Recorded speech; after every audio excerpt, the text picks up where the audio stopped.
वंदे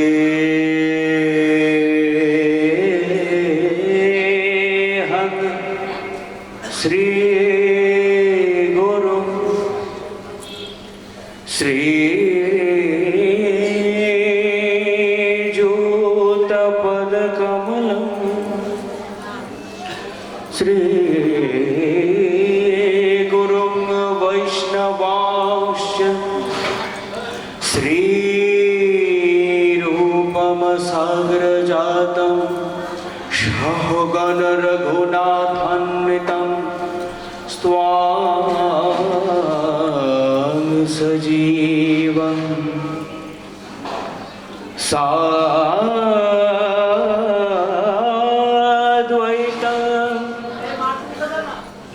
सावधूतं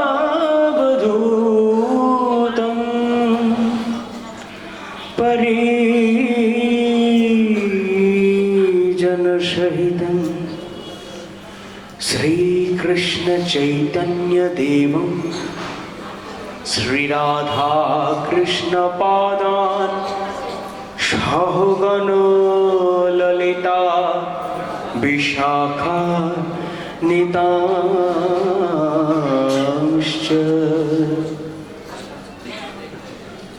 अनर्पितचरिञ्चिरात् करुणयावतीर्ण करो समर्पितमुन्नत उज्ज्वल रसं स्वभक्ति श्रियं हरि पूरट सुंदर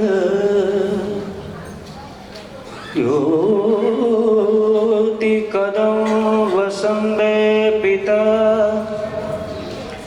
सदा हृदय कंदरे स्फुरतो बक्षचे नंदन नमस्त्रिकाल सत्याय जगन्नाथ श्रुताय च शभृत्याय शपुत्राय शकलत्राय ते नमो नमः। कृष्णाग्रज कृपा सिंधो चंद्रकोटि समप्रभ रेवती हृदयाधीशं श्रीवलुदेव नमोस्तुते। बर्हा पीरंग नटवर वपो कर्णयो कर्णिकारं विवृतवाश कनककपिशं वैजयन्तीं च मालं रन्ध्राणवेनरधर सुदया पूरयङ्गोपवृन्दये वृन्दारण्यसपदगमनं त्रविशद्गीतकीर्ति वंशाकल्पतरुभ्यश्च कृपा सिन्धुभ्य एव च पतितानां पावनेभ्यो वैष्णवेभ्यो नमो नमः। तुलसी काननं यत्र पद्मवनानि च पुराण पठनं यत्र तत्र सन्निहितो हरि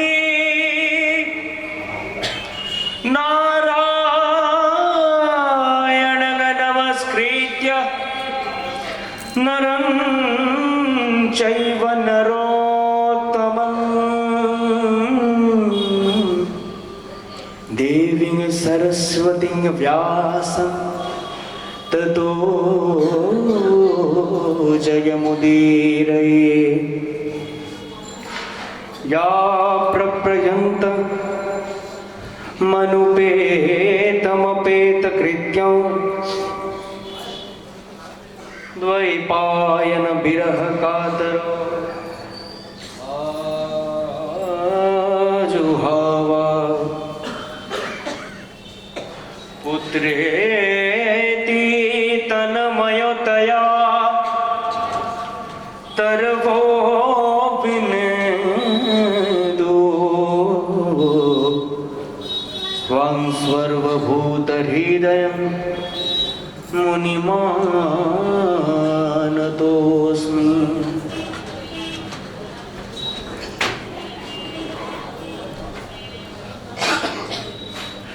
जय रूप सनातन भट्ट रघुनाथ श्रीजीव गोपाल भट्ट दास रघुनाथ এই ছয় গোসাইরে করে চরণ বন্দন যাহা হইতে বিঘ্ন নাশ হয় অভীষ্ট পূরণ। শ্রূয়তাং শ্রীয়তাং নিত্যং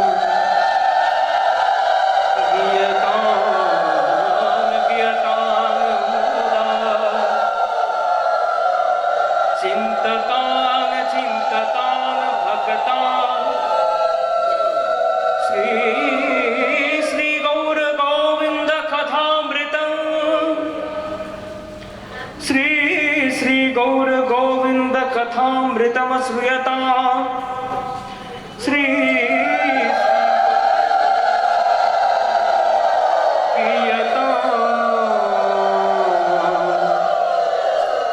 श्री गौर गोविंद कथामृतम चिंततां भक्तां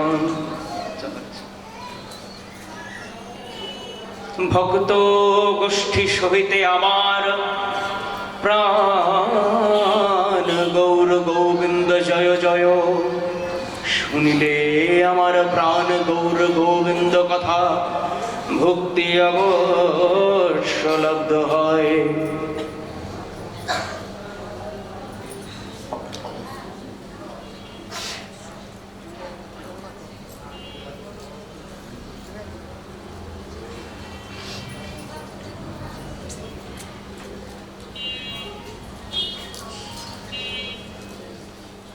শ্রী শ্রী গুরু পূজা মহামহোৎসব এবং শ্রী শ্রী গুরু পূজা মহামহোৎসবের বিশ্রামের দিকে যাওয়ার দিন। দেখতে দেখতে দিনগুলো যেন কেটে গেল খুব দ্রুত। অবশ্যই যখন ভালো সময় আসে তখন আমাদের মনে হয় যেন সে বেশিক্ষণ স্থায়ী হতে চায় না। এই আছে তো এই নেই, যেন হাতের মুঠোয় ধরে থাকা বালির মতো গড়িয়ে গড়িয়ে নিচে পড়ে যাচ্ছে, তাকে ধরে রাখতে পারছি না। কিন্তু ভালো সময় যখন আসে তখন তা আমাদের মনে আনন্দের সঞ্চার করে। শুধু গৌর ভক্ত মণ্ডলী, আমরা যারা যারা এতজন পৃথিবীবাসী, যাদের মধ্যে প্রাণ আছে, তারা কেউ কি আনন্দ ছাড়া বাঁচতে চায়? কেউ কি চিরটাকাল দুঃখ যন্ত্রণা সহ্য করে বাঁচতে চায়? প্রত্যেকেই চায় যেন দুঃখের মেঘ সরে গিয়ে আনন্দের সূর্য কিরণ তাদের জীবনকে ভাস্বর করে তুলুক। এই আনন্দের খোঁজে এই গুরু পূজা মহামহোৎসবে আমাদের আসা প্রতিবার।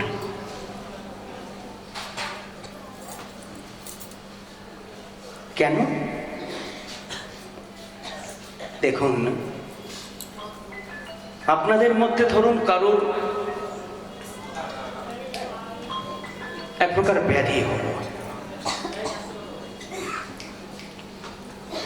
যার কোন রকম উপশমের উপায় আপনি খুঁজে পাচ্ছেন না। আপনি এও বুঝতে পারছেন না যে এর কারণ কি। চিকিৎসকের কাছে গেলেন, চিকিৎসক পরামর্শ দিলেন, মশাই আপনি কয়দিন চেঞ্জে যান, কোথাও বাইরের থেকে ঘুরে আসুন, আপনার চারপাশের পরিবেশের থেকে একটু দূরে গিয়ে কয়েকদিন বিশ্রামে কাটিয়ে আসুন। তো দেখুন, এখন শীতের শেষ সময়, যখন গ্রীষ্মকাল উপস্থিত হবে, তখন লোকের মন উঠবে যেসব জায়গায় শৈত্য বিরাজ করে, অর্থাৎ হিমাচল প্রদেশের ভিন্ন ভিন্ন জায়গায় যেখানে শীতলতা তখনও পাওয়া যায়, সেই সব জায়গাগুলোতে কয়েকদিনের জন্য ঘুরে আসা, চেঞ্জে যাওয়া। কি করে? পারিপার্শ্বিক পরিবেশের মধ্যে তারা হাঁপিয়ে ওঠে। এই হাঁপিয়ে ওঠা দূরীকরণ করার জন্য তারা গিয়ে কয়েকদিনের জন্য ঘুরে আসে, সেখানকার পরিবেশটাকে উপভোগ করে। গ্রীষ্ম প্রধান স্থান থেকে শীত প্রধান স্থানে গেলে সেখানকার শৈত্য, সেখানকার শীতলতাকে নিজের মনের মধ্যে সমাহিত করবার একটা প্রচেষ্টা।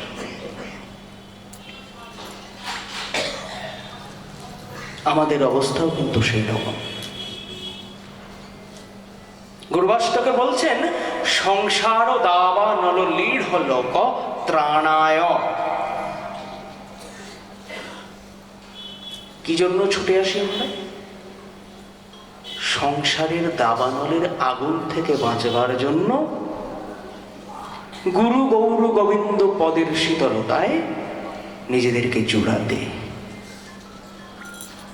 তৃপ্তি পেতে, সন্তুষ্টি পেতে। আর এই আনন্দ যদি চিরস্থায়ী হয়, আমরা বললাম আমাদের কাছে আনন্দের সময় বেশি দিন থাকে বলে আমাদের মনে হয় না, যেন মুহূর্তের মধ্যে দিয়ে গেল। এই আনন্দ যদি চিরস্থায়ী হয়, যদি সদা সর্বদা আমাদেরকে ঘিরে থাকে, বা আমরা সেই চিরশাশ্বত আনন্দময় পরিবেশের মধ্যেই থাকতে পারি, তার নাম হলো অমরত্ব।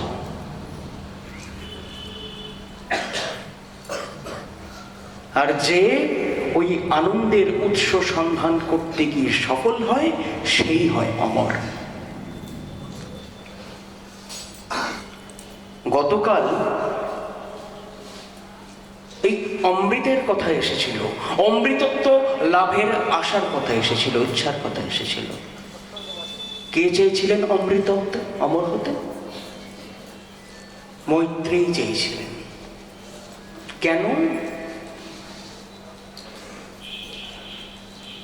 তিনি যখন তার স্বামী যাজ্ঞবল্ক্যকে জিজ্ঞাসা করলেন যে, স্বামী তুমি সন্ন্যাস নেবে ভালো কথা, এবং আমার সতীন কাত্যায়নীর মধ্যে তুমি নিজের জাতীয় সম্পদ বিভাগ করে দিতে চাইছো, এটাও ভালো কথা, কিন্তু তোমার এই পার্থিব সম্পদ কি আমাকে অমরত্ব প্রদান করতে সক্ষম? পারবে কি? হ্যাঁ, আমি জানি।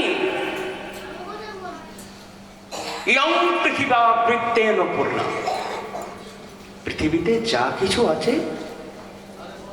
যা কিছু সম্পদ আছে, পৃথিবী সম্পদে পরিপূর্ণ।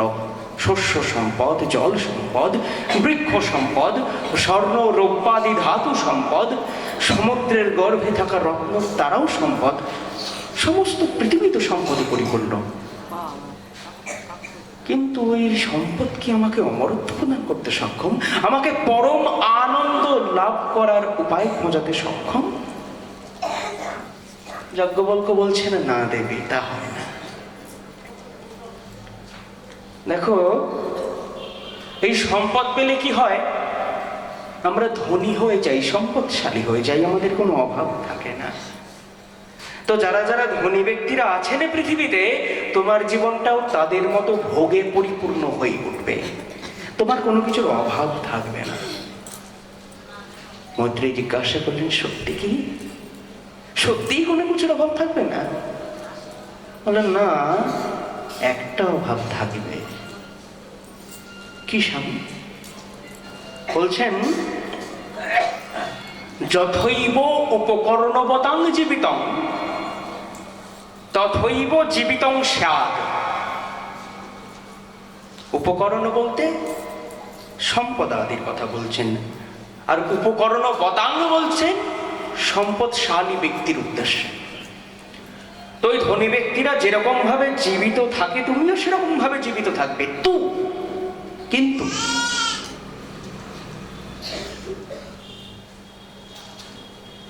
অমৃতত্বস্য নাশাস্তি বিদ্যেনেতি। এই পার্থিব সম্পদ তোমাকে পরমানন্দ দান করতে পারবে না, অমর করতে পারবে না, তুমি অমৃত হতে পারবে না। মৈত্রী বলছেন, তবে এই পার্থিব সম্পদ আমার কি কাজের? যে না হং অমৃতং স্যাৎ কিমহং তেন পর্যাম। যদি এই পার্থিব সম্পদ আমাকে অমৃত দান না করতে পারে, আমাকে অমর না করতে পারে, আমাকে পরমানন্দ দান না করতে পারে, তবে আমার এই সম্পদের কোনো প্রয়োজন নেই। তোমার সম্পদ তুমি তোমার কাছে রেখে দাও। তুমি যে উদ্দেশ্যে সন্ন্যাস নেওয়ার জন্য উদ্যোগী হয়েছ, তুমি সেই পথটা আমাকে বাতলে দাও, যেন তোমার পথ অনুসরণ করতে করতে আমিও তোমার মতো পরমানন্দময়ের সাক্ষাৎ লাভ করতে পারি।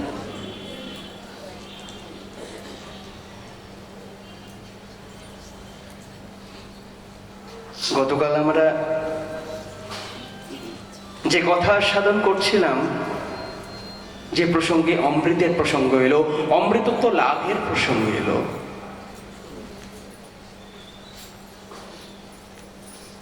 যখন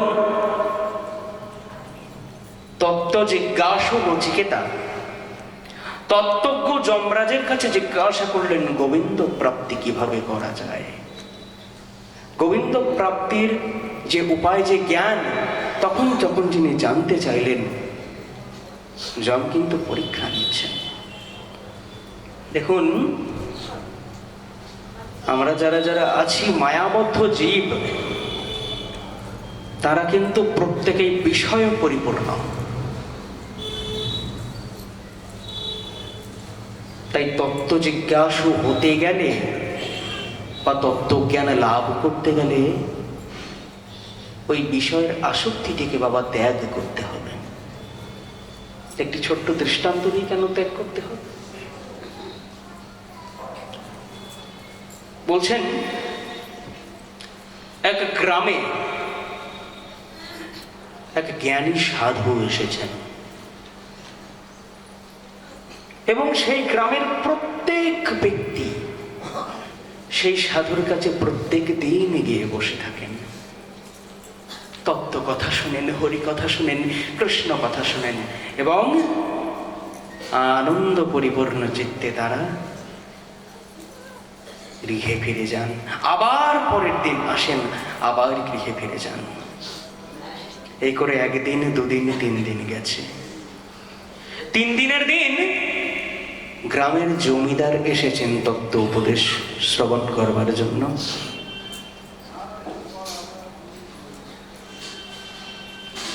জমিদার পর্যন্ত সেই তত্ত্ব কথা শ্রবণে অতীব মুগ্ধ, কেমন যেন হয়ে গিয়েছেন। সেই জমিদারি দেখাশোনায় আর তার মন নাই, দিবারাত্র চোখ বুঝে কি যেন ভাবে,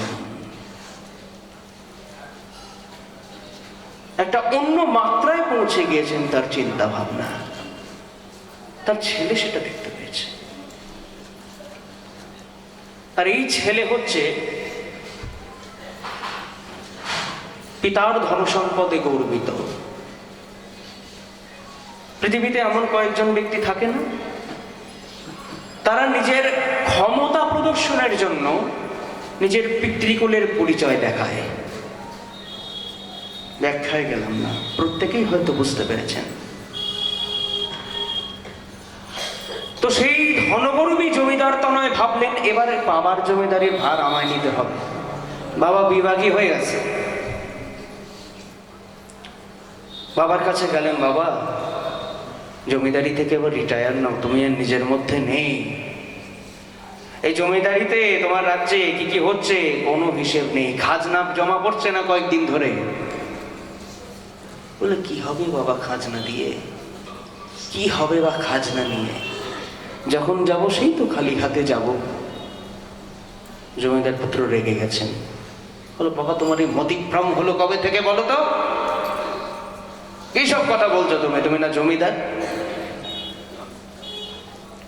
টাকা পয়সা নিয়েছিলে, ভালো লাগছিল না, না সুখে থাকতে হতো কিলায়, কি হয়েছে তোমার এরকম কারণ কি? জমিদার কিছু বললেন না। নায়েক মশাই পাশ থেকে বলছেন, ওগো শোনো, তোমার বাবা একজন তত্ত্বজ্ঞানী সাধুর কাছে ভগবত উপদেশ গ্রহণ করতে গিয়েছিলেন, তারপর থেকে এই অবস্থা। তো কাম সারছে, জমিদারি গেল রে, আমাকেও বিভাগী করে ছাড়বে। আচ্ছা দাঁড়াও, আমি দেখছি সেই সাধুকে তাড়ানো যায় কিনা। বলো সঙ্গে কিছু লাঠিয়াল ফাটিয়াল দেবে? বলো না দরকার নেই, আমি একাই কাফি। নিজের উড়ুস ফটন করতে করতে চললেন সাধুর কাছে।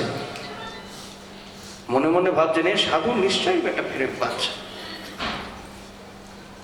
কোনো কিছু খাইয়েছে, সাধুরা অনেক রকম প্রসাদ দেয়, সে নিশ্চয়ই কোনো কিছু মিশিয়ে বাবাকে বিভাগী করে দিয়েছে। হয়তো তার বাবার সম্পত্তি দেখে লোক, হায় হায় হায়। তো যাই হোক, সে গেল। সাধু বসে আছেন, আর এদিকে হয়েছে কি, গ্রামবাসীরা প্রত্যেকেই সাধুকে কিছু না কিছু দক্ষিণা দিত, এবং কতিপয় গ্রামবাসী সাধু থাকার জন্য একটি ক্ষুদ্র বাসগৃহ নির্মাণ করে দিয়েছেন, যেখানে প্রত্যেক দিন হরিধ্বনি শোনা যায়।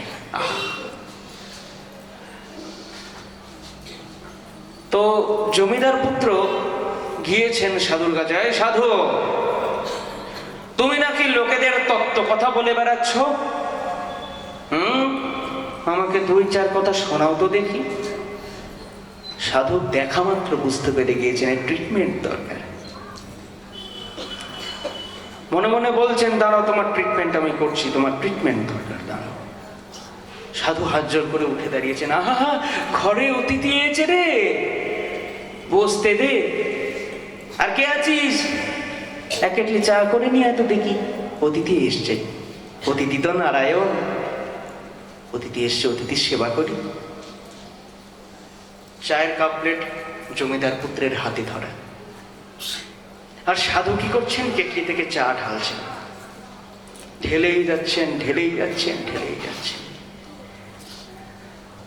কাপ চায় পরিপূর্ণ হয়ে পিরিচ চলকে পড়েছে গরম চা জমিদারের ধুতিতে।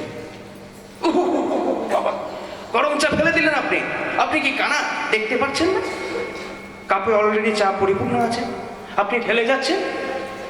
বললো, ও আচ্ছা আচ্ছা, ভরা কাপে ঢালা যায় না, না বাবা। বললো, আপনি লোকে আপনাকে সাধু বলে, আপনি বদ্ধ উন্মাদ, আপনি বদ্ধ পাগল, আপনি দেখতে পাচ্ছেন না? গরম চা ফেলে আমার ধুতি নষ্ট করে দিলেন, ফসকা পড়ে যাবে। আরে ভরা কাপে চা ঢালা যায় না। ও তাহলে বাবা, আমি তোমাকে খালি কাপেই চা ঢালবো, তার আগে তুমি নিজের মনটাকে খালি করে এসো, তুমি নিজে খালি হয়ে এসো, কারণ তুমি যাতে ভর্তি, তাতে তত্ত্ব কথা ঢুকবে না। তোমার চোখে ঢুলি, কানে ছিপি, তত্ত্ব কথা ঢুকবে না বাবা, তুমি খালি হয়ে এসো আগে। নচিকেতা সেই জন্যই বলছেন, মৈত্রেয়ী বলছেন, বিত্ত মানুষকে অমর করতে পারে না। আর নচিকেতাও জমকে একই কথা বলছেন প্রায়। নচিকেতা বলছেন, ন বিত্তেন তর্পণীয় মনুষ্য অর্থ কখনো মানুষকে শান্তি দিতে পারে না, সন্তুষ্টি দিতে পারে না। মহাত্মা গান্ধী একটি কথা লিখেছেন সুন্দর, লিখছেন, mother earth can face everybody's need but not anybody's grid. পৃথিবীতে এই আমাদের বসুন্ধরা প্রত্যেক মানুষের প্রয়োজনীয়তা মেটাতে সক্ষম, লোভের চাহিদা মেটাতে সক্ষম না। লোভের তো কোনো সীমাই ন জাতু কাম কামানামুপভোগেন সম্যতি। তুমি কাম্যবস্তু পেলে খুশি হচ্ছ বাবা, কিন্তু কাম্যবস্তু ভোগের স্পৃহাই তো তোমার শেষ হচ্ছে না। তবে কি করে হবে তোমার অমর হওয়া? কি করে হবে তোমার শান্তি পাওয়া? তবে শুধু গৌর ভক্তমণ্ডলী শান্তিটা পায় কে? গোবিন্দ উত্তর দিচ্ছেন, শান্তি পায় কে জানো? বিহায় কামান সর্বান পুমাংশ্চরতি নিস্পৃহ নির্মমো নিরহংকার শান্তিমধিগচ্ছতি। বিহায় কামান, ওই কাম নামক জিনিসটিকে ছেড়ে আসতে হবে। ইহ সর্বান পুমাংশ্চরতি নিস্পৃহ, যেই পুরুষ নিষ্পৃহ অবস্থায় ভ্রমণ করে, তার মনের কোনো চাওয়া থাকে না, একমাত্র চাওয়া কবে গোবিন্দকে পাবো, কবে তাকে পাবো যাকে পেলে আমার সমস্ত চাওয়া মিটে যাবে। কোনো চাওয়ার লেশও থাকবে না, আর পাওয়ার শেষও থাকবে না।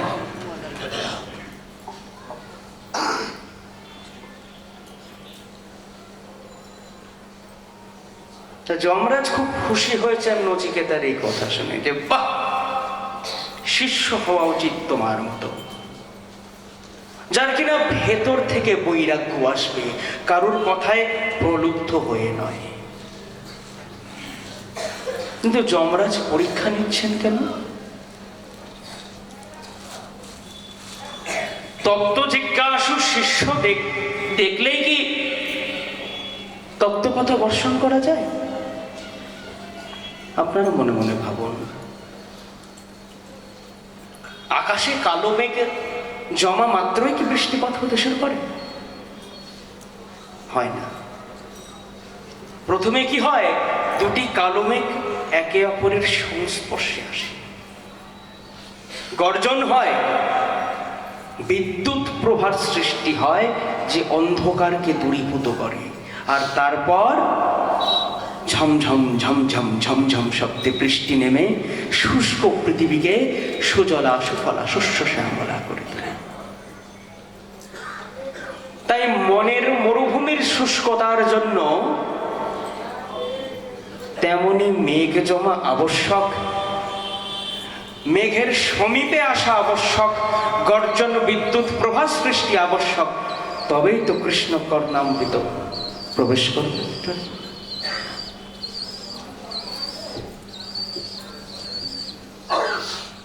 তাই নিচকিতা বলছেন যে নবিত্তেন তর্পণীয় মনুষ্য।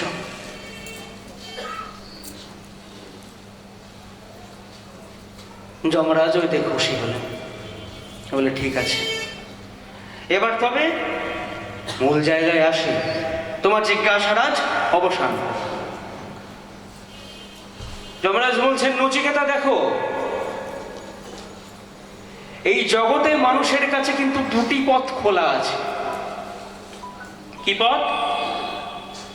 অন্যৎ শ্রেয় অন্যদুত্যৈব প্রেয় স্তে উভে নানার্থে পুরুষাংশিনীত তয়ো শ্রেয়বাদ দানস্য সাধু ভবতি হিয়তে অর্থাৎ জয়ো প্রিয় প্রীণীতে।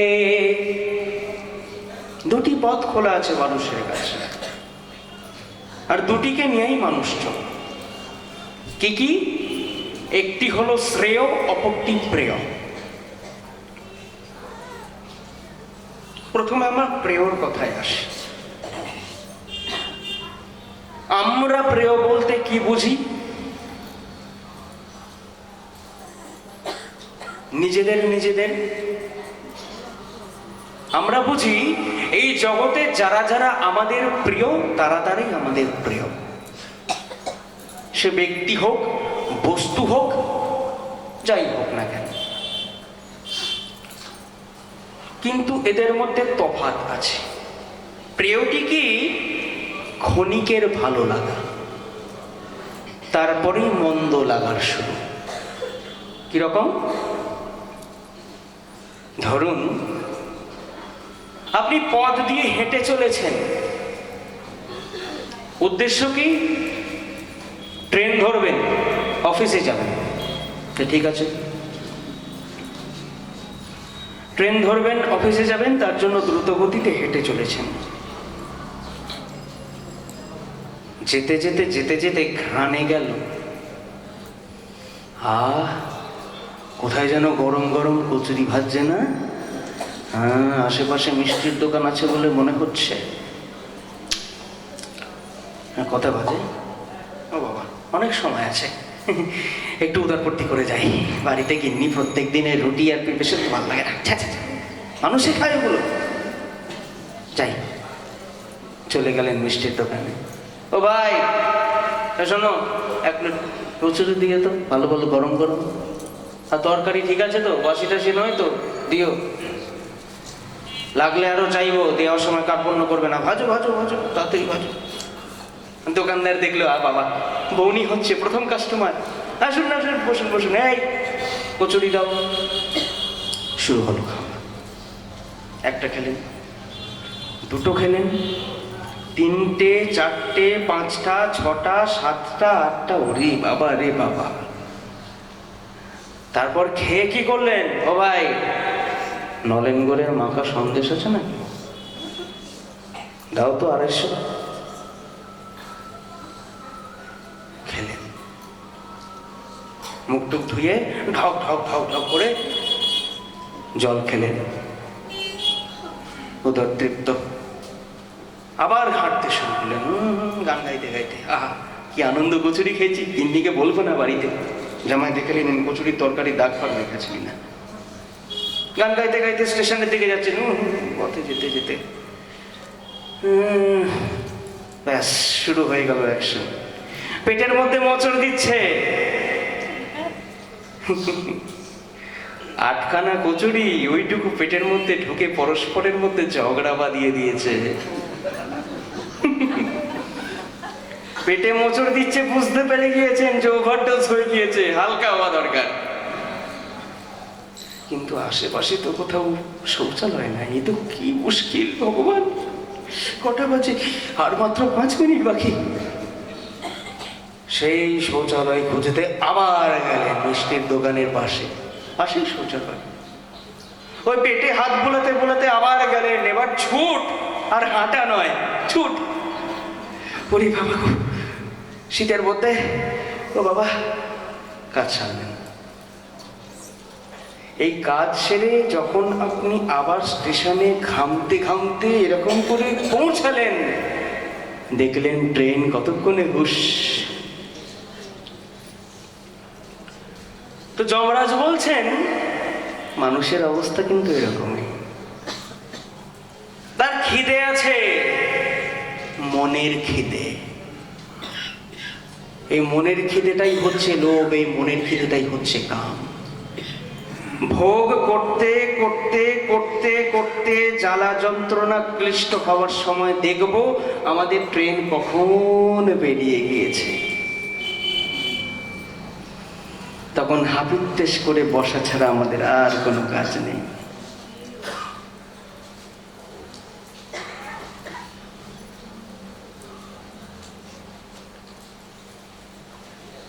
এই হলো প্রেয়র কথা। এবার দেখুন, এখনো কিন্তু বলা শেষ হয়নি। এই কাম্য বস্তু আমরা পাচ্ছি কোথার থেকে? আমাদের মন বিষয়াসক্ত হচ্ছে কেন? গোবিন্দ বলছেন দৈব হেসি গুণপেতা মম মায়া দুরত্যয়া। আমার মায়ার কারণেই হচ্ছে। করো করো, যত পারবে ভোগ করে নাও দেখি। আমরা একটার পর একটা খেয়ে যাচ্ছি, কচুরি, তরকারি, সিঙ্গারা, সন্দেশ। আর মায়া কি করছে? মায়াও কচুরি ভেজে যাচ্ছে, আমাদের দিয়ে যাচ্ছে, কচুরি ভেজে যাচ্ছে, দিয়ে যাচ্ছে। ঠিক যেই সময় আমাদের অন্তিম কাল এসে উপস্থিত হবে, মুহূর্তের মধ্যে বাজ পাখির মতো জম আমাদের প্রাণটিকে হরণ করে নিয়ে চলে যাবে।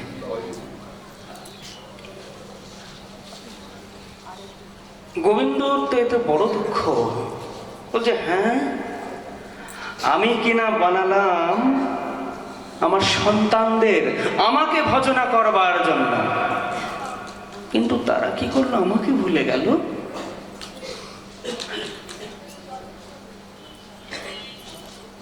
কৃষ্ণ কহে আমার ত্যাজে মাগে বিষয় সুখ, অমৃত ছাড়ি বিষ মাগে সেই বড় মূর্খ।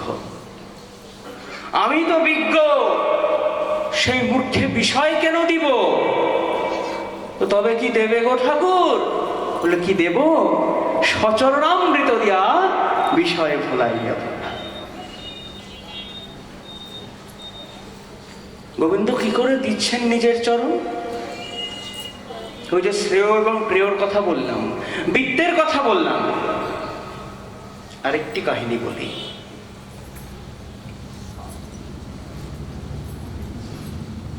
এক গ্রামে পাশাপাশি দুজন লোক বাস করে। একজন খুব দরিদ্র, একজন খুব ধনী।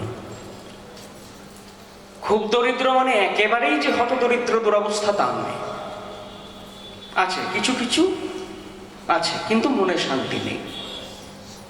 কারণ যা আছে তাও খরচ হয়ে যায় তার, সম্পদ যা আছে।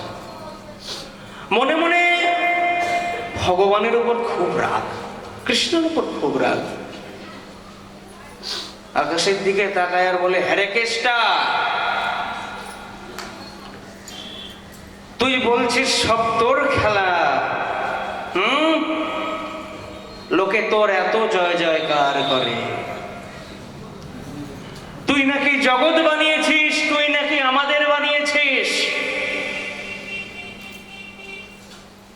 তুই তো পক্ষপাতী, তুই একজনকে প্রচুর ধনসম্পদ দিয়ে ভরিয়ে রেখেছিস, আর আমি আধ পেটা খেয়ে বেঁচে আছি। সে বেলায় তোর চোখ যায় না? না, পেতাম যদি তোকে উচিত শিক্ষা দিতাম, চাবুক পেটা করতাম আমি তোকে। গোবিন্দর উপর কি ক্রোধ, কি আক্রোশ! এইরকম ভাবে সারাটা দিন গোবিন্দকে অনেক অনেক কটু কথা বলার পর রাত্রে সে ঘুমিয়েছে। ঘুমিয়ে ঘুমিয়ে স্বপ্নে সে শুনছে কেউ যেন তার নাম ধরে ডাকছে, কিরে হরিমোহন, চাবুক পেটা করবি বলছিলি না? দেখ দেখ, আমি এসেছি, আমি এসেছি তোর চাবুক খেতে, দেখ তুই তোর চোখ খোল। সে হরিমোহন ধর্মর করে উঠে বসেছে, বসে দেখছে হ্যাঁ তো কালো করে ছেলেটা, হাতে বাঁশি, মাথায় চূড়ামণি, পায়ে নুপুর। কেরে কেষ্টা এলি? বলে হ্যাঁ রে আমি এলাম, কিন্তু তোর কাছে যাব না যদি তুই আমাকে চাবুক পেটা করিস। তাহলে তো করবো নে, তোকে চাবুক পেটা করবো নে, পঞ্চপ্রদীপ দিয়ে আরতি করবো বাকিগুলার মতো। তুই আমাকে কি দিয়েছিস? এই জগৎ সংসারে আমি একা, এই একা বাঁচবার রসদটুকু আমার গৃহে নেই। তুই আমাকে কি দিয়েছিস? তুই তো দিয়ে ভরিয়ে রেখেছিস আমার প্রতিবেশী 3 কোটি শিল্পী। কি নেই তার? হাতিশালে হাতি, ঘোড়াশালে ঘোড়া, দাস দাসী, কত স্বর্ণ রৌপ্য, কত সম্পদ চারবেলা লোককে বিলিয়ে বেড়াচ্ছে। আমাকেও সেধেছিল, আমি যাইনি। আমার কি আত্মসম্মান বোধ নেই? তুই এত পক্ষপাতী কি করে রে? বলে আমি পক্ষপাতী, তাই না? আচ্ছা, তবে একটা জিনিস দেখাই তোকে। তুই আবার কি জিনিস দেখাবি? জাদু দেখাবো, দেখবি? তুই জাদু দেখাবি? ওইটুকু ছেলে হলো, আয় না আমার সাথে। হাত ধরে নিয়ে গেলেন, 3 কড়ি শিলের গৃহে নিয়ে গেলেন। দেখুন, বাহ্যিক আড়ম্বরকে সেই হরিমোহন এতকালে দেখে এসেছে, এখন আভ্যন্তরীণ বেদনার সঙ্গে সম্মুখীন করাতে নিয়ে গেলেন তাকে ভগবান। হরিমোহন বলছেন, এই রাত হয়ে গিয়েছে তো, ফিসফিস করে কথা কইছেন, এই সবাই জেগে যাবে, ঝড়ের মতো প্রবেশ করছিস তুই অন্য গৃহে। গোবিন্দ বলছেন, ওরে চুরি তো আমার পুরাতন ব্যবসা, চুরি করে আমি কত কাজ করেছি, মাখন খেয়েছি, কেউ আমায় ধরতে পারেনি, এখানেও কেউ ধরতে পারবে না। কেন জানিস? আমি যখন জন্মেছিলাম তখন সমস্ত প্রহরীরা ঘুমিয়ে পড়েছিল, তাদের ঘুম ভাঙে নাই। এদিকে তুই তাকিয়ে দেখ, সবাই ঘুমিয়ে পড়েছে, চল চল প্রবেশ করি তাড়াতাড়ি। হরিমোহন দেখছেন অত বড় বড় গোঁফে তা দেয়া তাবড় তাবড় লাঠিয়াল সবাই ঝিমাচ্ছে। শ্রীপাঠে কারোর এমন অবস্থা নেই তো? না যাক, সবাই ঝিমোচ্ছে। কি করে যেন 3 কড়ি শিলের ঘরের ভেতরে প্রবেশ করে ফেললেন। হরিমোহন বুঝতে পারলেন না। কি করে বুঝবেন? আমাদের বঙ্কিমচন্দ্র চট্টোপাধ্যায় খুব সুন্দর লিখেছিলেন, যাহা জগদীশ্বরের হাত তাহা পণ্ডিতে বলিতে পারে না, মূর্খে বলিবে কি প্রকারে। হরিমোহন তো এখনো পর্যন্ত কিছু দেখতে পাচ্ছে না, সে বুঝতে পারলো না কি করে ঢুকে গেল। কিন্তু গিয়ে দেখছে অন্য ছবি। উমা, সকালবেলায় যাকে 32 পাটি দাঁত বার করে হাসতে হাসতে লোককে দান দক্ষিণা দিতে দেখি, তার মুখটা মন বাংলার 5-এর মতো হয়ে আছে। এক গালে হাত। গোবিন্দ বলছেন, তুই তাকিয়ে থাক, সব দেখতে পাবি। গোবিন্দ হরিমোহনের হাতটা ধরে রয়েছে। হরিমোহন স্পষ্ট দেখতে পেলেন 3 কড়ি শিলের আভ্যন্তরীণ মনোভাব। 3 কড়ি শিলের মনে শান্তি নেই। তার যতই প্রভাব প্রতিপত্তি হোক, অর্থ সম্পদ হোক, তার স্ত্রী ব্যভিচারিণী, অন্য কারোর সঙ্গে গমন করেছে, তার সন্তানাদি নেই, এবং দূর দূরান্তে তার যারা আত্মীয় রয়েছে তারা তাকে হত্যা করবার চক্রান্ত করছে, কারণ সে মারা গেলে সমস্ত সম্পত্তি তাদের মধ্যে বিভক্ত হবে। 3 কড়ি শিলের প্রত্যেক মুহূর্তে মৃত্যুর ভয়। হরিমোহন বলছেন, এ কি রে কেষ্টা? এ তো দেখছি অন্য ছবি। এর গৃহে প্রাচুর্য আছে ঠিকই, মনের দিক থেকে একেবারেই দরিদ্র, এর মনে তিল মাত্র শান্তি নাই। ওরে, আমি যখন আমার গৃহে আধপেটা গরম ফেনা ভাত মুখে দিই তখন আমারও তো শান্তি লাগে, এর তো সেটুকুও নাই।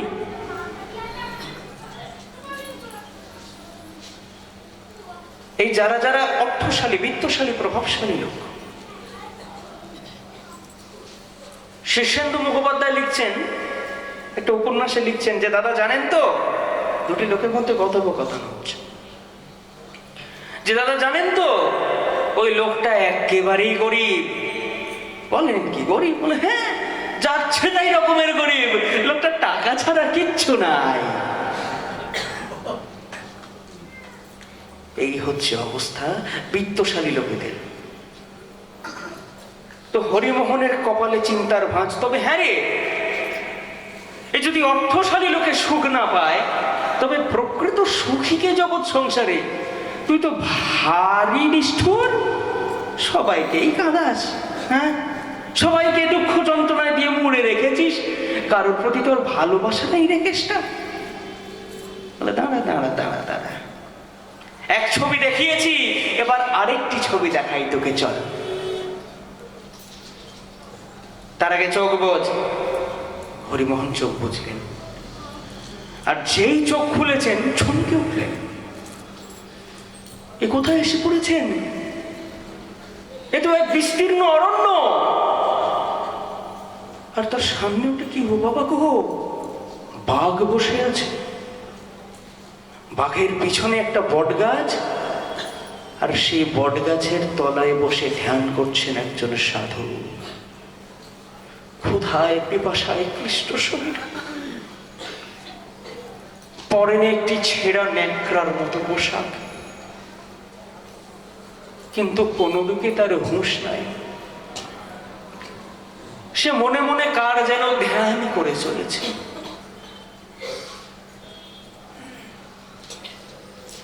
হরিমোহন বলছেন, তুই আমায় এটা কোথায় নিয়ে এলি রে? এ কার ধ্যান করছে?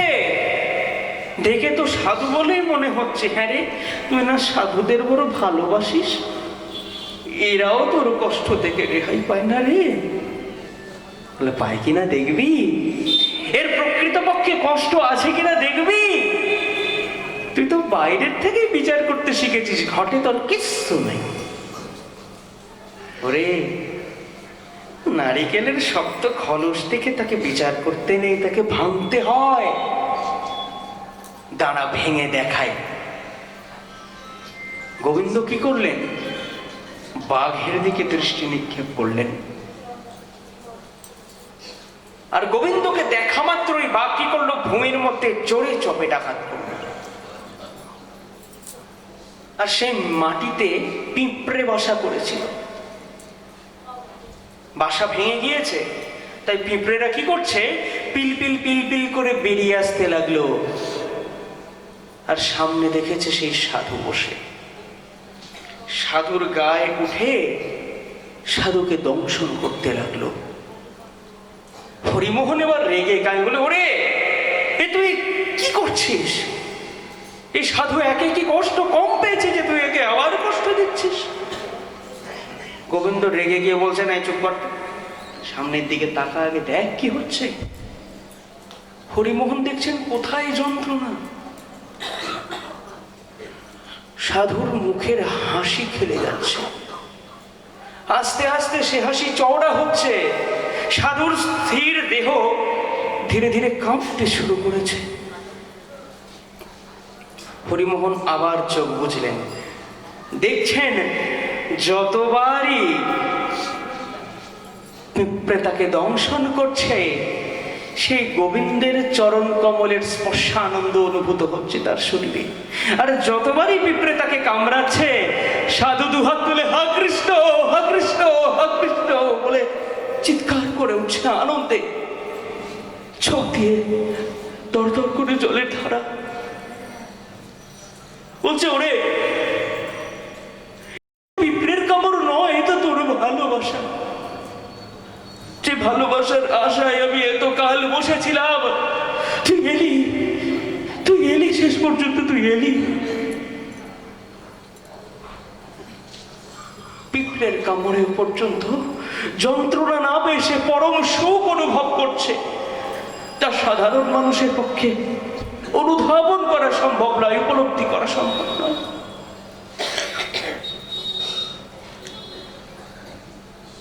ধীরে ধীরে সাধু চোখ খুললেন, আর গোবিন্দ তার মাথায় হাত রেখে বলল, ওরে, এবার চোখ খুলে দেখ, আমি এসেছি।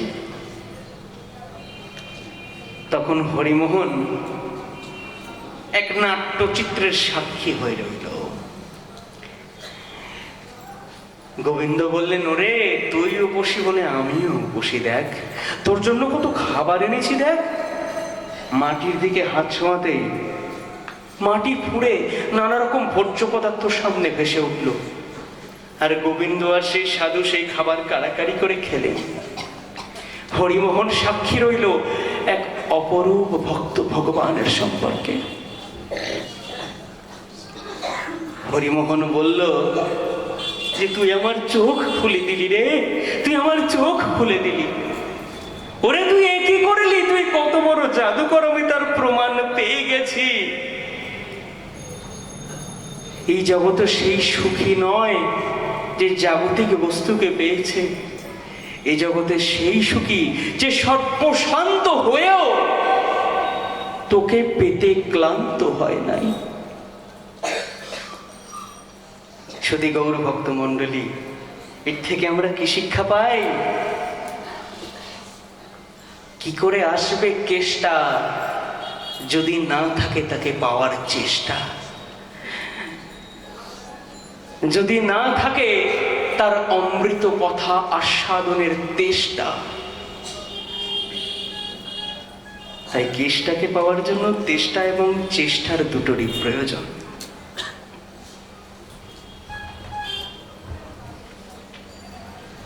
এই যে চেষ্টা, একেই যমরাজ বলছেন শ্রেয় পথ বা কল্যাণময় পথ। যমরাজ আবার বলছেন যে নচিকেতা শোনো, আরেকটা গুরুত্বপূর্ণ কথা তোমাকে জানিয়ে রাখি। এই যে শ্রেয় প্রেয়র কথা বললাম, মানুষ এর পৃথকীকরণ বা দুটো যে সম্পূর্ণভাবে আলাদা, এরকম বেছে নিতে কখন সক্ষম হয় জানো? হলো কখন? বলছেন শ্রেয়স্য প্রেয়শ্চ মনুষ্যমেত স্তৌ সম্পর্ক্য বিবনতি ধীরঃ। এই শ্রেয় আর প্রেয় দুজনের মধ্যে একাত্ম হয়ে থাকে। আর এই শ্রেয় প্রেয়কে বিভাজন করতে সেই সক্ষম যে ধীর। বলছেন বিবিনক্তি ধীরঃ, একমাত্র ধীর ব্যক্তির দ্বারা। আর কিরকম ভাবে মিশে থাকে? এখানে রামানুজপাদ টিকা করছেন, তৌ শ্রেয় প্রেয় পদার্থ সম্যক আলোচ্য নিরক্ষীরে হংস ইব পৃথক করতি। তৌ বলতে কাদের বলা হচ্ছে? সেই ধীমান ব্যক্তিদের, সেই বিদ্বান ব্যক্তিদের। বলছেন কি, হাঁস যেভাবে দুধে জল মিশিয়ে দিয়ে দুধটা খেয়ে নেয় আর জলটা ফেলে রাখে, অর্থাৎ কি দুধ আর জলের মধ্যে তফাৎ করতে পারে।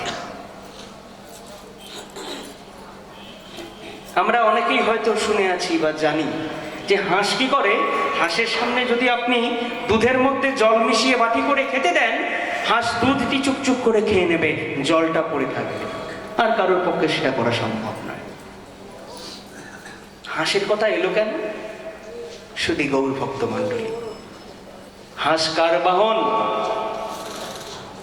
মা সরস্বতীর বাহন। আর কয়েকদিন পরেই আমাদের বাগদেবীর আরাধনার পর্যায় শুরু হয়। আচ্ছা, একটি প্রশ্ন করব আপনাদের কাছে। মা সরস্বতী দেখে দেখে হাঁসকেই কেন নিজের বাহন রূপে মর্যাদা দিলেন?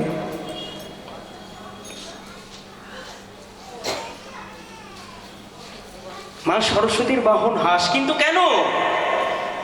তিনি বিদ্যার দেবী। আর বিদ্বান ব্যক্তির স্বভাব কিরকম? ওই যে বলছেন শ্রেয় প্রেয় পদার্থ সম্যক আলোচ্য নিরক্ষীরে পৃথক শৈব করতি। তুমি বিদ্বান ব্যক্তির সামনে বিদ্যা অবিদ্যা মিশিয়ে দাও, ঘেঁটে দাও পুরো, যাতে কেউ বুঝতে না পারে। বিদ্বান ব্যক্তি বা ধীমান ব্যক্তি হাঁসের মতো চুপচুপ করে সেই বিদ্যাটিকেই গ্রহণ করবে, অবিদ্যাটা ফেলে রাখবে। তাই এখানে বিদ্বান ব্যক্তিদের সঙ্গে হংসের তুলনা করা হয়েছে, ধার্মিক ব্যক্তিদের সঙ্গে। আর বিদ্যা কি জানেন তো? ধর্মের 10টি লক্ষণের মধ্যে একটি লক্ষণ ধর্মের লক্ষণ সম্পর্কে শাস্ত্র বলছেন, ধৃতিক সমাদমস্তেয়ং শৌচম ইন্দ্রিয় নিগ্রহ ধীর বিদ্যা সত্যম অক্রোধ দশকং ধর্ম লক্ষণম। বিদ্যা হলো ধর্মের লক্ষণের মধ্যে 10টি লক্ষণের মধ্যে 8ম লক্ষণ। তা বিদ্যাও কিন্তু এক প্রকার ধর্মাচরণ।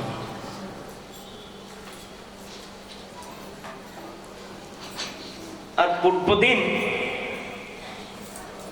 বিদ্যার সম্পর্কে আমরা কি বললাম? সা বিদ্যা ইয়া বিমুক্তে।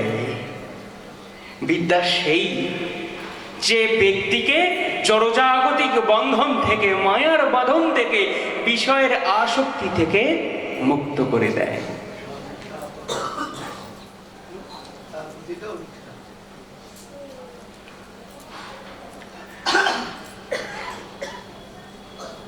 আর আরেকটি কথা, বিদ্যাটা কিরকম হতে হবে বাবা? প্রভু কহে বিদ্যা মধ্যে কোন বিদ্যা সার, রায় কহে কৃষ্ণ ভক্তি বিনা বিদ্যা নাহি আর। শুধু চৈতন্য চরিতামৃত নয়, চৈতন্য ভাগবতে আমার শ্রীল বৃন্দাবন দাস ঠাকুর কলম দিচ্ছেন, পড়ে কেন লোকে? লোকে পড়াশোনা করে কেন বাবা? পড়ে কেন লোকে? কৃষ্ণ ভক্তি জানিবারে। সে যদি না হইল তবে বিদ্যার কি প্রকারে? তুমি যদি পড়াশোনা করে গোবিন্দকেই জানতে না পারো, তবে ওই বিদ্যা তোমার কিসের কাজে লাগবে? ওই বিদ্যা নিয়ে তোমার কিসের অহংকার? সবই তো একদিনে ধূলিসাৎ হয়ে যাবে। কারণ 2 दिन का जीवन प्राणी कर ले विचार, तू कर ले विचार। विचार करे प्यारे प्रभु को अपने मन में निहार, तू प्यारे प्रभु को अपने मन में निहार, तू मन में निहार। तू মন দিয়ে তাকে দেখো। আর কিভাবে তাকে দেখবে গো? দেখুন, যখন আমরা শান্তির পথ খুঁজব, তখন বৈষয়িক কলহ থেকে আমাদের মুক্ত হতে হবে। গুরু শিষ্যের তত্ত্ব জিজ্ঞাসাও কিন্তু কোথায় হয়? আমার গৌরহরিয়ার রাবারুদ্দরায় কোথায় বসেছিলেন? 2 জনে কথা কহে রহস্থানে। এমন একটি জায়গায় বসেছিলেন যেখানে কেউ আর তাদেরকে বিরক্ত করবে না।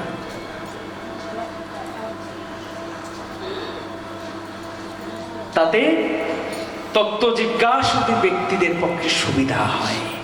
বৈষয়িক কলকাকলি যত তোমার কানে কম যাবে, ততই গোবিন্দের পথে তুমি অগ্রসর হতে পারবে। কৃষ্ণ প্রাপ্তির পথে তুমি এক পা করে এগিয়ে যেতে পারবে। কিন্তু এই এগিয়ে যাওয়ার মধ্যেও কিন্তু সমস্যা আছে বাবা। কঠোপনিষদ এও বলছেন যে দেখো জীব, তুমি কিন্তু ঘুমিয়ে আছো। উত্তিষ্ঠত জাগ্রত প্রাপ্যবরণ নিবোধিতা। তুমি ওঠো, তুমি জাগো। তার দিকে পৌঁছানো না হওয়া অব্দি তুমি থেমো না। যেই তুমি থামবে কি হবে জানো তো?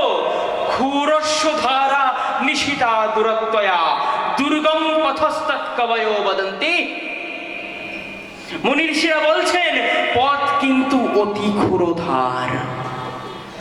সঠিকভাবে যদি তুমি চলতে না পারো, তোমার পা কেটে যাবে, চলার গতি থেমে যাবে, লক্ষ্য বস্তুতে পৌঁছানো আর হবে না। আর ঘুমিও না, ওঠো ওঠো। এই ওঠানোর কাজটা কি করছেন? এই ওঠানোর কাজটি করছেন আমাদের পরমানন্দময় ভগবানের সুপ্রিয় ভক্ত, আমাদের পরম দয়াল শ্রী শ্রী গুরুদেব। কিভাবে জাগান তিনি? আরেকটি ছোট্ট দৃষ্টান্ত দিন। এই রামানুজের টিকা আমরা আস্বাদন করছি, এই রামানুজপাদের একটি ঘটনা। রামানুজপাদের ঘটনাটি হচ্ছে, তিনি প্রত্যেক দিন শ্রী রঙ্গনাথ জিউয়ের দর্শন করতে যান। এই রঙ্গনাথ জিউয়ের মন্দির আছে শ্রীরঙ্গপত্তনম নামে একটি জায়গায়, ভারতের দক্ষিণ দেশীয় লোক শ্রীপাদ রামানুজ প্রত্যেক দিন তিনি রঙ্গনাথের দর্শন করতে যান। রঙ্গনাথ দর্শন করে ফেরার পথে খুশিটা আর থাকে না, হাসিটা আর থাকে না, কত প্রফুল্লতা থাকে না। কি করে থাকবে? তিনি যখনই মন্দিরে যান তখন একটি পরিচিত দৃশ্য তার সামনে প্রত্যেক দিন ভেসে ওঠে, পরিচিত কিন্তু দুঃখদায়ক।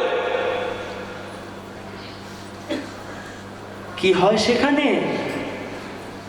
ওই শ্রীরঙ্গপত্তমের যিনি রাজা, সেই রাজা আসেন রঙ্গনাথের দর্শন করতে, আর রাজার সুন্দরী রক্ষিতা আসেন তার সঙ্গে সঙ্গে।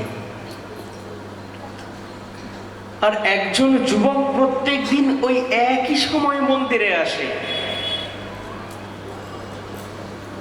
রঙ্গনাথকে দেখবার জন্য নয়, সেই রক্ষিতার রূপলাবণ্যে নিজের চোখ দুটিকে অভিষিক্ত করবার জন্য।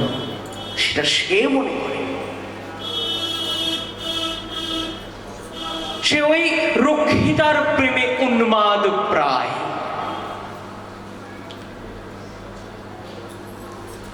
রামানুজ দেখলেন এই ছেলেটি বড় বিপদে, এর বড় কষ্ট, এর বড় যন্ত্রণা। এই কুৎসিতের সন্ধানে নিজের জীবন অতিবাহিত করছে, একে প্রকৃত আনন্দময় পথে নিয়ে যেতে হবে, তা আমি নিজে করব।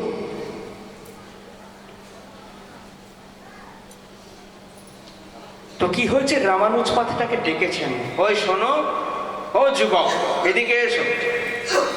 যুবকটি যেতে চায় না। কি হয়েছে? কেন ডাকছি? দেখো বাবা, আমি যখনই মন্দিরে আসি তখনও তোমায় দেখতে পাই। কেন আসো এখানে? প্রভুকে দেখতে বুঝি। আপনার প্রভুর প্রতি আমার অত কৌতূহল নেই, আমি তো আসি ওকে দেখবার জন্য। আহা, কি সুন্দর রূপ, কি সুন্দর যৌবন! ওকে দেখে নিজের হৃদয়ের অতৃপ্তিকে সান্ত্বনা দিতে আসি। সে তো আমার হবে না, সে তো প্রকৃতপক্ষের রাজার। কার কথা বলছে? ওই যে রাজার পিছনে দাঁড়িয়ে আছে। বলে, দেখো আমি কোনো রাজা গজা বুঝি না, ত্রিভুবনে একমাত্র রাজাধিরাজ ওই যে শুয়ে আছেন আমার রঙ্গনাথ। আমি তাকে ছাড়া আর কাউকে বুঝি না, আর কাউকে চিনি না, আর কাউকে জানতেও চাই না। কিন্তু তোমায় জানাতে চাই, তোমার চোখে ঠুলি, তুমি দেখতে পাচ্ছ না তোমার চোখের সম্মুখে কি বিরাজ করছে? তোমার চোখের সামনে পরমানন্দময় ভগবান, তবুও তোমার অবস্থার কোনো পরিবর্তন নাই। কিরকম? সৌরভের আসে পলাশ কেলি, নাসাতে পশিল কেইট, ইক্ষুদণ্ড ভাবি কাঠ চুষিলি, কেমনে পাইবে পেট। যাকে ভজবার কথা তাকে ভজনা করো, তুমি কি বৃথা কুৎসিত অন্বেষণ করে বেড়াচ্ছ? বলে, কেন? কি আছে তোমার এই রঙ্গনাথের মধ্যে? তুমি দেখবে, এসো এসো এসো, দেখো আমার রঙ্গনাথ কি। হাতটি ধরে টানতে টানতে নিয়ে গিয়েছেন রঙ্গনাথের বিগ্রহের সঙ্গে। যুবকটি 2 মুহূর্ত চুপচাপ দাঁড়িয়ে দেখার পর তার শরীর কাঁপতে শুরু করছে। ঠাকুর, ঠাকুর, আমার একই হচ্ছে ঠাকুর, আমি একই দেখছি। এত সুন্দর নয়ন, এত সুন্দর বদন, এত সুন্দর চরণ, এত সুন্দর প্রেমময় মূর্তি আমি তো আগে দেখিনি। তুমি ঠিক বলেছিলে ঠাকুর, আমি কুৎসিতের পূজারী, আমি কুৎসিত অন্বেষণ করে বেড়াচ্ছিলাম, তুমি আমার সামনে বন্ধ দরজাটা খুলে দিলে ঠাকুর। তুমি প্রকৃত সুন্দরের সামনে আমাকে নিয়ে গিয়েছিলে ঠাকুর, এবার তুমি আমাকে উদ্ধার করো। লক্ষ্য করবার বিষয়, রামানুজপাদ তাকে প্রথমে বলেছিলেন যে আমি তোমায় রঙ্গনাথ জীবের কাছে নিয়ে যাব, যুবকটি রাজি হন নাই। কিন্তু যেই মাত্র তার হাত ধরে টানতে টানতে নিয়ে গেলেন, সেই মাত্রই প্রভু রঙ্গনাথজির মহিমাটি প্রকাশিত হলো তার চোখের সামনে। গুরুদেবের ভূমিকা এখানে কিরকম? এই যে ওপর দিকে তাকিয়ে দেখুন, অনেক রকম বৈদ্যুতিক তার ছড়িয়ে আছে। রাস্তায় বেরোলে ওপরে দেখতে পাবো বৈদ্যুতিক তার। তো ধরুন সেই রকম একটি বৈদ্যুতিক তার ছিঁড়ে মাটিতে পড়ে আছে, আপনি তার পাশ দিয়ে হেঁটে যাচ্ছেন, কোনো অনুভূতি হবে? কোনো অনুভূতি হবে না। কিন্তু যেই মাত্র আপনি তাকে স্পর্শ করবেন, সেই সমস্ত বিদ্যুতের তরঙ্গ বৈদ্যুতিক তার থেকে আপনার শরীরে সঞ্চারিত হবে। ঠিক তেমনি ভাবে গুরুদেব যখন আমাদেরকে স্পর্শ করেন, তার মধ্যে কৃষ্ণ ভাবনাময় যত শক্তি, যত তরঙ্গ আমাদের মনকে নাড়িয়ে দিয়ে যায়, তখন আমাদের সামনে আর কোনো বন্ধন থাকে না, আর কোনো অন্ধকার থাকে না। আমরা কাঁপতে থাকি আনন্দে। একই দিলে ঠাকুর, একই দিলে ঠাকুর। এক অদ্ভুত প্রেমময় তরঙ্গ, আনন্দের চির শাশ্বত আনন্দের উৎস গুরুদেব আমাদেরকে প্রদান করেছেন। কিন্তু তাও কি একদিনে হয় বাবা?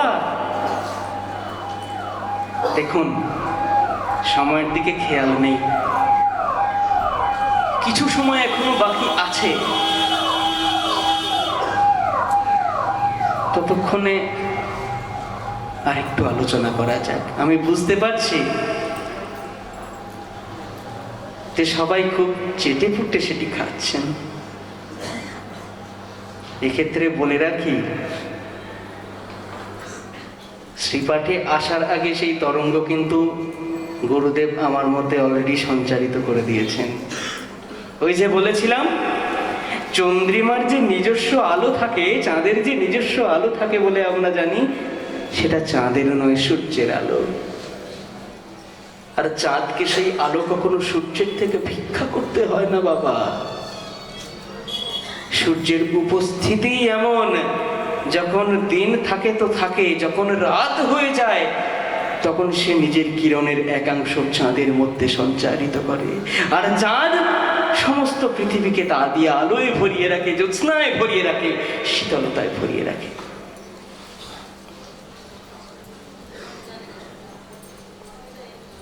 না চাইতে দিয়েছেন তিনি, তার কাছে কখনো চাইতে হয় না। সন্তানের চোখ দেখেই তিনি বুঝতে পারেন, তিনি ঠিক বুঝতে পারেন তার কি চাই, তার কি লাগবে, তার কি প্রয়োজন। তাই বলছেন শ্রীমদ্ ভাগবতে শ্রীল শুকদেব গোস্বামী পাদ, ভবাপবর্গ ভ্রমতো যদা ভবেৎ জনস্য তর্হি অচ্যুত সৎসমাগমঃ সৎসঙ্গমো জর্হি তদৈব সদ্গতো পরাবরেশে ত্বয়ি জায়তে রতি। সাধারণ অবস্থায় কিন্তু জীব গোবিন্দ ভক্তি লাভ করে না। সে কি করে? ভব ভ্রমত, পৃথিবীতে ঘুরে বেড়ায়। কিসের আশায়? অপবর্গ, মুক্তির আশায়, শান্তির আশায়, কল্যাণের আশায়। তারপর কি হয়? সৎসমাগম, ছোটবেলায় সুভাষিতানিতে সংস্কৃতে পড়েছিলাম, ত্যাজ দুর্জন সংসর্গম ভজ সাধু সমাগমম। আর আরো ছোটবেলায় পড়েছিলাম অয়গি আদর্শলিপিতে, অসৎসঙ্গ ত্যাগ কর। অসৎসঙ্গ ত্যাগ করার অর্থই হচ্ছে সৎসঙ্গমে উপনীত হও। আমরা ভবের পারে যাব তো, তাই একজনের সঙ্গম আমাদের দরকার। সেটা কিরকম? সৎ সমাগম। আর এই সৎ সমাগমে কি হয়? সৎসঙ্গম জর্হি তদৈব সদ্গত। ওই যে বললাম কৃপা তরঙ্গের কথা, সৎসমাগমে আমাদের কি হয়? সদ্গতি প্রাপ্তি হয়। কারণ সৎসঙ্গে সদ্গবাস, অসৎসঙ্গে সর্বনাশ। সৎসঙ্গে সদ্গতি প্রাপ্তি হয়। আর সেটা কিরকম?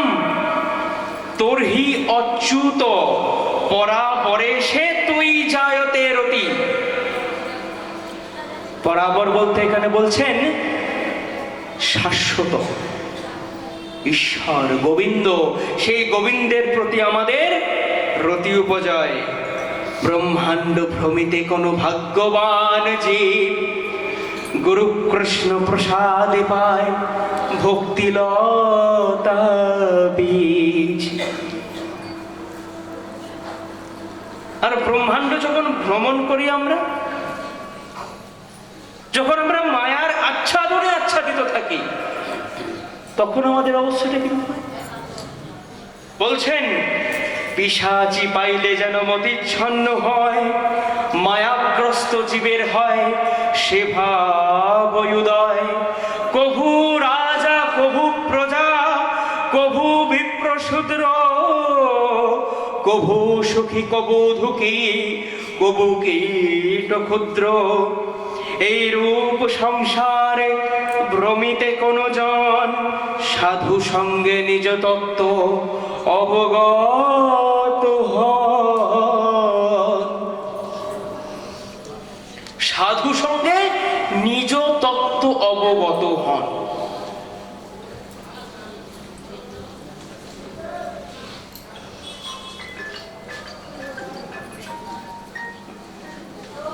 কিভাবে হন? শুধু গৌর ভক্ত মণ্ডলী,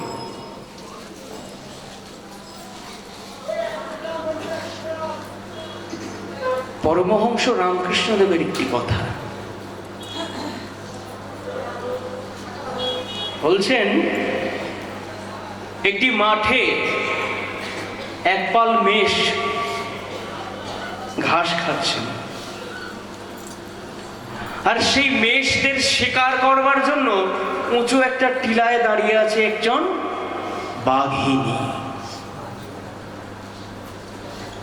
সে সময় সেই বাঘিনী ছিল গর্ভবতী, উঁচু থেকে নিচে নামছে লাফ দিয়ে। সেই সময় গর্ভস্থ শিশুটি ভূমিষ্ঠ হলো, আর লাফ দেওয়ার কারণে বাঘিনীর প্রাণ বেরিয়ে গেল। আর সেই গর্ভস্থ শিশু তখন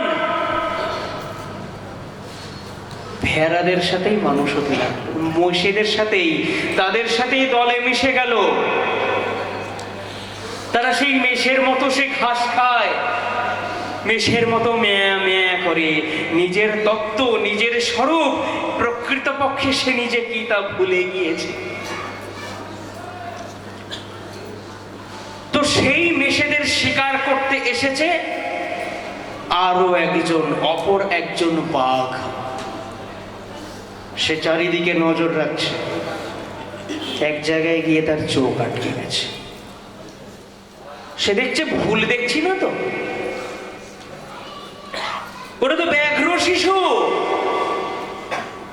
কিন্তু সে মেষেদের সঙ্গে ঘাস কেন খাচ্ছে? মেষেদের মতো রব করে কেন ডাকছে? তার তো এরকমটা করার কথা নয়। সে ব্যাঘ্র শিশু, তাকে দেখে ভয়ে দুপা পিছিয়ে গেল, আর বাঘটি লাফ দিয়ে তার সম্মুখে আর সে বাঘকে দেখা মাত্রই সমস্ত ভেড়াগুলো রব করতে করতে পালিয়ে গেল, মেষেরা রব করতে করতে পালিয়ে গেল। বাঘ এসেছে বলে কথা, বাঘের সেদিকে আর প্রক্ষেপ নেই। বাঘের দৃষ্টি তখন ব্যাঘ্র শিশুর ওপর। বাঘ বলছে, ওরে তুই তো আমারই মতো, আকার একটু ছোট, তুই তো আমারই মতো, আমারই মতো তোর আকৃতি, আমারই মতো তোর মুখমণ্ডল, তবে আমার মতো ব্যবহারটা তোর নেই কেন? ব্যাঘ্র শিশু বলছে, তোমার মতো? বলে, হ্যাঁ তুই আমার মতো, দেখবি আয় তবে। সামনে একটি জলাশয় আসে, আর জলাশয় কি হয়, যদি সেই জলাশয়টি স্বচ্ছ হয়, প্রতিবিম্ব ফুটে ওঠে নিচের। তো ব্যাঘ্র এবং ব্যাঘ্র শিশু দুজনেই জলাশয়ে উঠে দিয়েছে। ব্যাঘ্র শিশু দেখছে, হ্যাঁ ঠিক, তার গায়ে যেমন ডোরা কাটা কাটা দাগ, আমার গায়েও তেমন ডোরা কাটা কাটা দাগ। তার মুখে যেমন ছুঁচলো গোপ, আমারও তেমন ছুঁচলো গোপ। তার মুখটা যেরকম গোলগাল, আমার মুখটাও তেমন গোলগাল, তবে আমি তার মতো হব না কেন? কি হলো? সাধু সঙ্গে নিজ তত্ত্ব অবগত হন, নিজে তত্ত্ব বুঝতে পেরে গেল। কিন্তু আমরা পাচ্ছি কি? একটু বিচার করে দেখবেন, আমার মতো জন যারা রয়েছেন, তারা যে তিমিরে সেই তিমিরেই তারা অধিষ্ঠান করে আছেন, সেখান থেকে বেরোতে পারছেন না। তারা সেই মায়াবদ্ধ জীবের মতো, কবু সুখী, কবু দুঃখী, কবু কীট ক্ষুদ্র। কিন্তু প্রকৃত যিনি গোবিন্দ প্রেমী, প্রকৃত যিনি কৃষ্ণ ভক্ত, তার অন্তরের আরতিটি কিন্তু একটু আলাদা। তিনি বলছেন, প্রভু তুমি আমাকে যা দেবে দাও, যেভাবে বানাবে বানাও। কি মানুষ পশু পাখি কুলে জন্মিয়ে, অথবা কীট পতঙ্গ কর্ম বিপাকে, গতাগতি পুন পুন। কি হয়? কর্মের বিপাক, গতাগতি পুন পুন, যাচ্ছি আর আসছি। পুনরপি জননম পুনরপি মরণম, পুনরপি জননী জঠরে শয়নম। কর্ম বিপাকে গতাগতি পুন পুন, কিন্তু মতি रहूं त्वा पर संगे, मति रहूं त्वा पर संगे। এই প্রার্থনা আপনাদের সকলের চরণে, গুরুদেবের চরণে, বলাই চাঁদের চরণে, রাধা গোবিন্দের চরণে। শাস্ত্র বলছেন, ঋষিকেশি ঋষিকানি যস্য স্থৈর্যং গতানি সধৈর্যমপ্নোতি সংসারে জীবজঞ্জলে। ঋষিক অর্থাৎ ইন্দ্রিয়ের যিনি স্বামী, তার প্রতি যেন আমাদের সমস্ত ইন্দ্রিয় সমর্পিত থাকে। আমাদের নিজের বলতে দেওয়ার যেটুকু আছে ভগবানকে, সেটি হলো ভালোবাসা। তাকে যেন ভালোবাসতে পারি, হাসতে হাসতে যেন তার লোকে যেতে পারি, এবং যতদিন পর্যন্ত জীবিত আছি, কিরকম? সুখাবসানে ইদমেব সারং, দুঃখাবসানে ইদমেব গেয়ং, দেহাবসানে ইদমেব যাপ্যং, গোবিন্দ দামোদর মাধবেতি। সুখ দুঃখ এবং মরণ, যেভাবেই আমরা থাকি না কেন, সেই গোবিন্দ দামোদরের চরণ প্রান্তে যেন আমাদের মস্তকটি লুণ্ঠিত হয়ে পড়ে থাকতে পারে।